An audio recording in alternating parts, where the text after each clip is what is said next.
Ciao. Hello, my name is Jack and I'm from Korea and I'm going to tell you about science. Do you know about science? I will tell you about electricity. I choose this because science is really fun. Now I'm going to tell you about electricity. Okay, let's start. First, I will tell you about how electricity comes to our houses. And electricity comes to people's houses with a tube like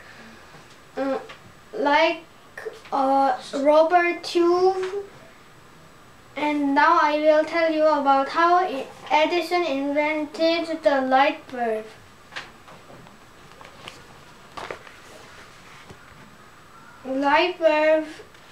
Edison invented the light bulb very hardly.